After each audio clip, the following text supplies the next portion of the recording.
Welcome to the Bobby O Show. This is Bob O'Potzner wearing my Yale shirt because I'm a Yale grad. Despite all the Duke paraphernalia you saw early on, I'm also Duke Law grad. But today's show is about Yale. The 1974, 50 years ago, we had a phenomenal football season with some absolutely terrific players and student athletes. And today, to honor Yale University's football program, to honor that team from 1974, which was undefeated going into the Harvard game and had a fantastic season, I have some great football players from that team and some great student athletes. They are one and the same. I'm going to introduce to you today Rudy Green, who was our captain, Elvin, who was a great safety on that team, and Ken Burkus, who's a local youngster.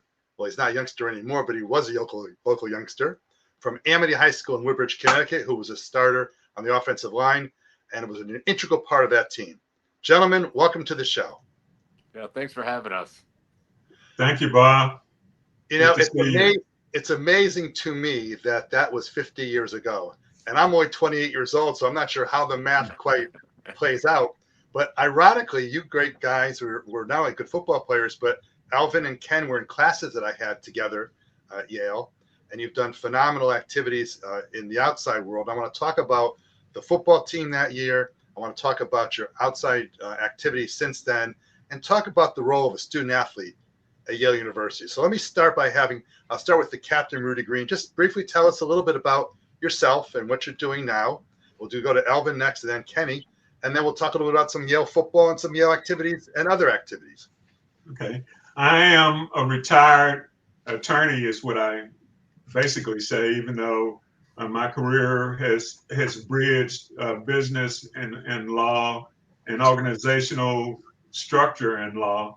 I worked for many years as an attorney in the cable television industry. And then I had a second career of sorts as a compliance officer, university compliance officer, both at the University of Texas in Austin and at University of Miami in Miami, Florida. I am now living in Austin, Texas, where I've lived most of my adult life, and then am enjoying retirement. You know, I'm glad you said Miami, Florida, because I told Rudy when we had our prep shows, my daughter went to Miami of Ohio, which is the alma mater of Carm Koza, who was your football coach at Yale. And at the stadium at Miami, Ohio, they have both Schembeckler, Woody Hayes, and all those other great coaches whose statues are on the stadium. They also have a Hall of Fame and Coach Koza, and I think John Pont also, who I think was a coach with y'all, were also very interesting players and coaches, rather, and players in their own right. Elvin, how about you? Yeah, but I'm a lawyer. I am still practicing law. I'm kind of transitioning to retirement, but I have my own firm. It's a small firm specializing in commercial real estate and municipal finance. I started my practice in a big firm practice. I was a partner at a firm called Hopkins and Sutter, which has now been merged into another bigger firm called Foley and Lardner. I also spent a couple of years when Harold Washington was mayor of the city of Chicago. I was the chief of the real estate division in the city's law department. And you were also in my freshman English class with me. We had a great professor named Tom Weiskell, who, as I understand it, helped you into your career. Absolutely. And we'll get back to the Tom Weiskell story in a moment. Ken Burkus, local star athlete at Amity High School. Yeah, well, it took me, 13 years to leave New Haven. I was privileged to get into Yale as an undergraduate, and then even more so, I was able to go to medical school there, and then also do my orthopedic residency there. When I finally left New Haven, I was an orthopedic surgeon and went out to California, and I was on the faculty at UC Davis in Sacramento, California, doing spine surgery there, and then I transitioned to the Midwest and was on the spine faculty at St. Louis University, and then went down to private practice, but a kind of semi-academic private practice just south of Atlanta. And I participated on another team there. I participated on a team that was able to go to the FDA and get cervical disc arthroplasty, cervical disc replacements approved for use in this country. and also other types of biological agents that have assisted in bone fusion and the like. So I've always been privileged from having played with Rudy and Elvin, Al Morris, Gary Fensick, Bob Fernandez, Andy Walker, being part of a team, and I've benefited from that experience for the duration of my career. You didn't also mention Ricky Volo, who was from Derby, Connecticut. That's Was a right. very, very close friend of mine who was a year ahead of us, so unfortunately passed away a few years ago. Ken, this will not surprise you, but last night I spent about 10 minutes watching a 15-minute video on advanced surface technologies for bone fusion, which you presented. And I did so because I was very proud, and am very proud of the fact that you guys are great football players. We had a phenomenal team. We were 8-1 that year. You lost 15 seconds from having a perfect season, and you guys scored 229 points and only gave up 67 points. And you beat UConn as we always did in those days. You beat them 20-7. You had a phenomenal season, but also more importantly, you took the role of student athletes very, very seriously. I'd like to ask, and I'll go around with the three of you also. Rudy, you were from Texas. What caused you to choose to come out east to Yale University? Well, I'm not going to tell you the whole story because it's a long story. The short story is I ended up, of course, again, our senior football season was 1974, so we came in as freshmen in 1971. I was in the late 1960s. I was the recipient of a scholarship to a private boarding school in Austin, Texas, St. Stephen's Episcopal School. And the director of admissions at that school was a Yale graduate. And from the time that I stepped foot on the campus of St. Stephen's Episcopal School, this guy wanted me to come to Yale. This would have been 1968. I had no interest in Yale at that point in time. It was still an all-male school. I was not interested in all-male school. And even more significantly, I didn't really think of myself as an Ivy League student. I thought of myself as an extremely good student, and I wanted to go to a university with a great academic reputation. I just didn't think, growing up in Texas, during a segregated South for the most part, that the Ivy League was any place that was that should be a target for me. So I never really thought about it until the end. But as it turned out, I came up for a visit. Yale recruited me as a senior, kind of late in the senior year, basically. But I changed my mind about where I wanted to go to school and decided that Yale was the place. It just felt, when I came to visit on the campus, it felt like it was the place for me. And I have no regrets whatsoever about that decision. It was the place for me.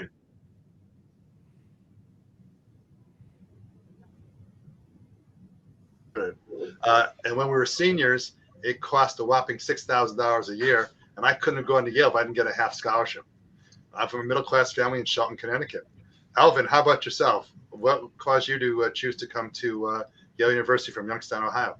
Well, I had gone through the process and had an appointment to the Naval Academy, and I was all set to go to the Naval Academy until I had the opportunity to go and visit.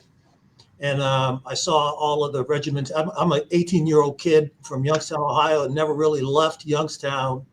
And so when I went to Annapolis, it was beautiful. But, when I saw all the regimentation and, marching to lunch, marching to dinner, that kind of turned me off. And then I was in high school, I was a 165, 170-pound defensive end.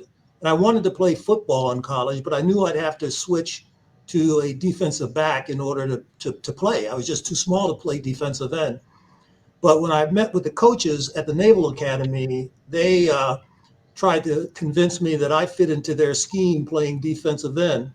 And then I looked at their schedule, and their schedule had teams like Notre Dame and USC. And I thought to myself, these guys must think I'm an idiot that I could play defensive end at a place like this at 170 pounds. So I kind of fell back and I started looking at small schools in Ohio. And then I had a guidance counselor that approached me and said, well, Elvin, did you ever think about the Ivy League? And I said, no, I really never did. And at this point in time, I don't really have the money to pay additional application fees. And so she said, well, if I get the fees waived, will you apply? And I said, sure. And so I applied to 3 Ivy League schools. I was fortunate enough to get into all 3. But when I went to visit Yale, it like Rudy, I mean, it just seemed like the place for me. And I just fell in love with it. And again, it wound up being a great place for me. You know, when you were talking about the Naval Academy, you did not mention they had a hair requirement for haircuts. Did that impact you? The guys know what I'm laughing about, because when I first met Elvin, who was in my English class with Professor Weiskell, Elvin was always a gentleman.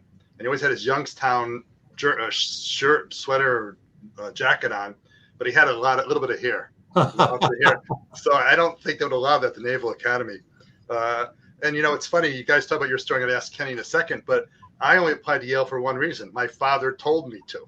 I was in Shelton, Connecticut, 20 minutes away, and my high school had never gotten a kid to Yale for like 25 years, and said, no way I'm getting in. And my father said, you will apply. And I don't know about you guys, my father said, you will do something. There was no talking back. And then I got in, and then I came, and I met Ken Burkus. I think I first met you, Ken. They used to have a dinner of some type for the local kids from New Haven and Fairfield County who got into Yale. I think I may have met you there, but in any event, tell us your story of how you, why you chose to go so close to home. Yeah, well, you know, that's, as you said, you know, I grew up in the shadow of the Yale Bowl. I grew up in the shadow of Brian Dowling, Calvin Hill, all of these great players that in high school I idolized. I was never sure if I was good enough, if I was smart enough, if I had the talent to go to Yale. And then it was the interface with my teammates. It was the interface with my other classmates. It was the interface with the professors that gave me that confidence. And I gradually, just step by step, found my way and was able to dream and to realize those dreams. That's what Yale's about. You know, Ken, I'd say this for you and Elvin, because I didn't really know Rudy that well or know him much at Yale, but you guys were just students. I mean, I knew you played football, Ken. I knew Elvin did play football because I was the sports director at WYBC and I broadcast Yale football, but you guys were just students. And I mean, as a compliment, that you were in class and you were bright guys. And that's part of being a student athlete. And I want to ask you, as we go into this area, of what it was like to be a student. I'll tell you, Elvin, you talked about in our prep show how anxious you were about doing well at Yale. I was petrified. And so I worked my butt off every day. I'd play basketball every day on the 5th floor, you know what I'm talking about, every day. And I'd study the rest of the time. And for me, it was, can I make it here at Yale? And luckily I did. How about you guys? What were your how was it to study and play football, all the pressures you had? And I'll go in reverse, or I'll do Kenny first this time. Kenny, what was it like coming to you know, in Amity Woodbridge? That was a very good school compared to Shelton High School, so probably easier for you to transition. Well, you know, again, you just used your talents, and Yale tended to enhance that. Everybody at Yale had the same pressures. I mean, everybody had to face midterms. Everybody had to face finals. And, you know, if anything, being able to interface with, you know, with my football, you know, teammates and seeing, you know, struggles on the field, but we got stronger and we won. We gained that confidence. It's the best. How about you, Elvin? Any comments? Well, you know, I mean, again, like Ken, I had doubts when I first got to Yale, and you know, again, we talked about the story about our English class we had together. But I am just very fortunate that I played football and that football is a fall sport because, you know, you're there. You know, again, you're a kid from Youngstown, Ohio, never really been anywhere, and you're faced with this academic, you know, pressure that you never experienced before. Everything had been easy in high school. And so I was, you know, struggling in the beginning and just adjusting and being able to sit down with teammates, you know, particularly the Ohio crew, and then to realize that I wasn't the only one, that there were others that were dealing with this transition And that really kind of helped me realize, well, if they can do it, I can do it too. I always found, and not because you're on the show, but the kids from Ohio, I always had an affinity for those kids. Bob Fernandez, who played on your team, he worked at JE Dining Hall with us, and I first met him when you guys were rated 20th in the country. I think it was your senior year. He was ecstatic. And Brian Trottier, who I think played with you guys, and Ralph Bosch, who was from Connecticut. Ralph Bosch on Ohio, I think, as well. But all the guys from Ohio, just seen they worked hard, they studied hard. And my daughter went to Miami of Ohio, as I said before, and all of her friends, wonderful young ladies. They worked hard, they played hard, they're all doing very well. And the Ohio crew was a good crew of people I knew. The guys from Toledo, Ohio. I had some friends whose names are coming to my head right now who I knew about the same kind of crew. And I'm sure the guys from Texas the same way, Rudy. And how about your experiences becoming a student athlete? Well, first of all, I'd say there weren't as many people from Texas around as there were from Ohio. There were a lot of Ohioans, and I became friends with a number of them. For me, I had mentioned before that I had been in a private boarding school for 3 years before coming to St. Stephen's. So before coming to Yale. And so I had a background that prepared me in some respects for Yale with respect to the academic aspect of it. It was very different socially and culturally for me. And I saw more kind of difficulty there. And I had mentioned in our prep conversation that having a football team as a group, I was very much interested in groups, group dynamics, organizational behavior. It essentially was my major, and basically the way that I've conducted my professional life as well. It was a strong focus on groups. And having the football team as a group with a well-defined goal, team sport, I was very much interested in team sport, helped me make the adjustment more on the cultural side than I say on the academic side. It's not like I was the brightest scholar, but I did all right in school, and the academic part of it at the beginning was not as difficult for me as I saw for some people around, but I was happy to be of whatever assistance I could be. The residential college system that Yale has is, I thought, very beneficial. We had a dean of students. We had our master. We had Beekman Cannon, who was heir to the Cannon Towel Throne, who was a senior president for my JE class, Jonathan Edwards class, threw us an opera. I didn't know what an opera was from Shelton, Connecticut, but he threw, and several of our classmates were in it. So there's a lot of help that we had. And I think, Elvin, you might want to tell the story of Professor Weiskell. We've had him for English in our class together. Kenny was in a different section with Weiskell. The class we had was like 15, 20 kids. I was so intimidated to be at Yale. I said, I'll write down every word I never heard of before. And I told Elvin I had 57 words on my list. But Professor Weiskell was a great guy. I'm going to say no more than 29, 30 years of age, who passed away like the year after in a very tragic accident. But Elvin, tell the story about how this man who didn't know you helped you get to an English major. I didn't know you majored in English, and that was the class he taught. Tell us a little about that story. It talks about student athleticism and Yale University. Yeah, absolutely. And I think part of the story too, Bob, is it also tells just the significance of the residential college system. We were both in Professor Weiskell's class. He was the quintessential Yale professor. He always had the jacket with the patches on the elbows and the pipe, and you sat around this big round table and had discussions. And I remember first day in class, and I think that our assignment was to read some poem that was a couple paragraphs long. And we get into this class, and I'm listening to these people talk about what they see in this poem, imagery and symbolism and all this other different stuff. And I'm thinking, okay, why am I not seeing this? and so I remember like the first assignment was a 5-page typewritten double-spaced paper on some poem or something like that. And so I worked on this paper all weekend, and I think I came up, it was like, number one, it was handwritten because I couldn't type. and on legal size paper, and it may have been 2 pages if you did it typewritten double space. And so I said, okay, what am I going to do with this?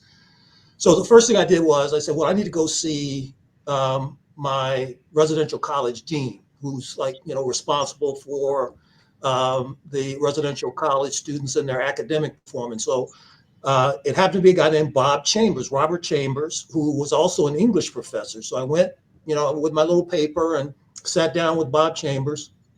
And he said, well, look, Elvin, you need to go and talk to Professor Weiskell. So I said, okay, I got to go talk to Professor Weiskell. So I went to Professor Weiskell's office. He had me come in, sit down. I had my little paper in hand.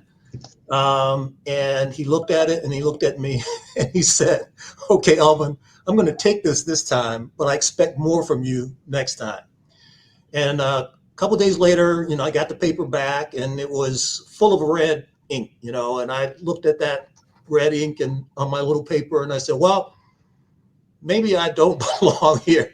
Then I started reading all the little comments and the margins and everything, and every one was a constructive criticism. And then, I took that criticism, that constructive criticism, and I worked on my next paper.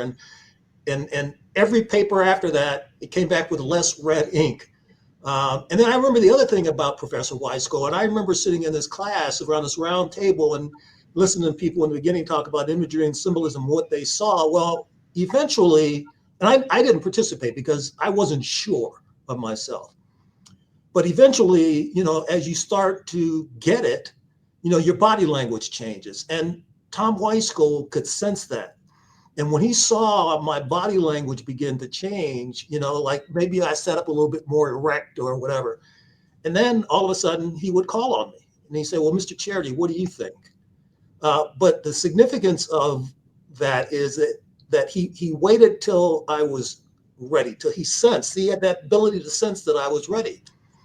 And that experience, and as I started to learn and I started to see what other people were seeing, had a dramatic impact on me, and I wanted more of it. And I wound up majoring in English because of Bob Chambers, the dean of Davenport College, and Tom Weiskell, that first year English professor, and the impact they had on me. And, the interesting thing is I was very vulnerable at that time as a young freshman trying to adjust to a place like Yale from Youngstown, Ohio. Had it been the opposite, had he denigrated my little efforts in the beginning, had he not given me constructive criticism, then I don't know if I would have stayed at Yale. So that was the beginning of really my academic progression at Yale, my confidence builder. He gave me that gift of giving me the time to get my act together. Elvin, I think the reason you had less red ink on your papers is because he ran out of ink on my papers. and number two, you ended up, he must have taught you that well because you ended up going to some crappy law school called Harvard. That's what it was, Harvard.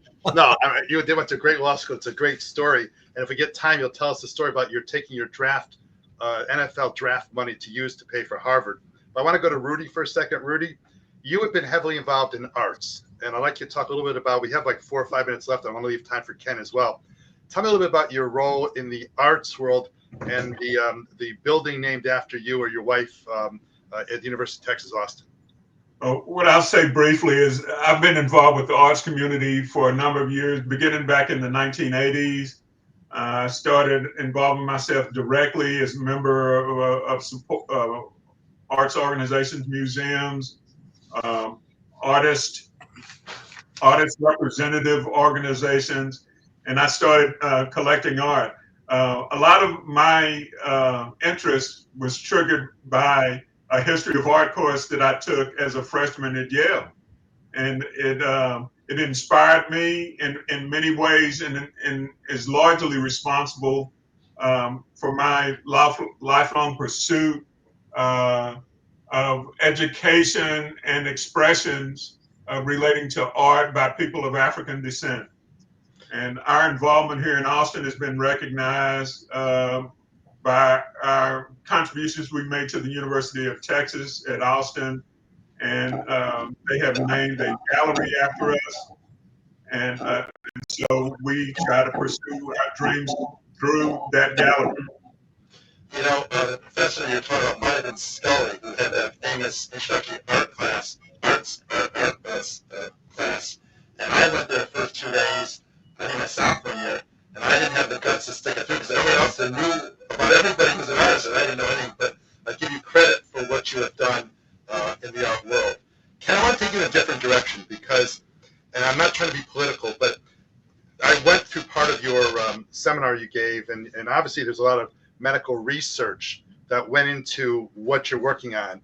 And as we sit here today, and I'll be honest, I have been a Kamala supporter, and I'm astounded and destroyed and upset. And those are the nice words I can do on TV as to what's going on in Washington right now. But one thing's happening is that Bobby Kennedy and what Robert Shriver was in our class, I believe it was, one of the Kennedy kids, is talking about cutting off medical research to the NIH. And I would like you to talk about the role of research, or anything you want to say about the topic, but the role of research that assisted you in this phenomenal work you're doing with orthopedics. I hope that I tied the question well for you. Hope you're not offended by the question also. Oh, not at all. Working with the FDA has been a struggle, but it's also been a blessing. They set tough guidelines. Before you start a case with that will involve patient care, you must establish its safety, efficacy, and what your goals are. The FDA has been the bedrock of prospective randomized trials. I've learned so much from dealing with them, from working with them, and yeah, they're tough. Damn right, they're tough. They need to be tough, and I can't imagine advancing safely going forward without FDA guidance, which they currently have, and are just a wonderful asset to this country and to the world. If you guys don't mind, we really have 30 seconds left. I want to show some photos we have. I'm going to invite you guys back again because we have a lot more to talk about if you don't mind. Rudy, can you tell me as the captain, what's this photo here real quickly? Well, I know that it's someone from Columbia trying to tackle Tyrell Hennings, who's following a block by Kenny Burkus there, and number 66 in the upper left. Next photo, please. I'm trying to get us in before. Ken, which one are you? The guy in the middle? Yeah, I'm the guy in the middle between two outstanding. Al Morris, number 75. Unanimous all-IV tackle 2 years in a row. Outstanding. And then next to me is my brother. That's Greg Dubonnet. And I will admit on air that he was the fastest down lineman on the team. Next photo, please. We have like 10 seconds. That's your freshman team. We'll get to the next time. That was undefeated, correct? That's correct. And I think my Duke friend, and then, we're ending it on a Harvard, when Harvard beat us. I'm not going to get into the Harvard game, but they beat us. Ow. But anyway, right. And that's the year after you guys graduated the Yale Harvard program. Gentlemen, thank you so very much. It has been a pleasure talking to you guys. Great memories. And I would like to have you back on the show maybe in January, if you wouldn't mind. Our pleasure. This has been Bobo Potsner on the Bobby O Show. Thank you very much. Go Bulldogs. Go.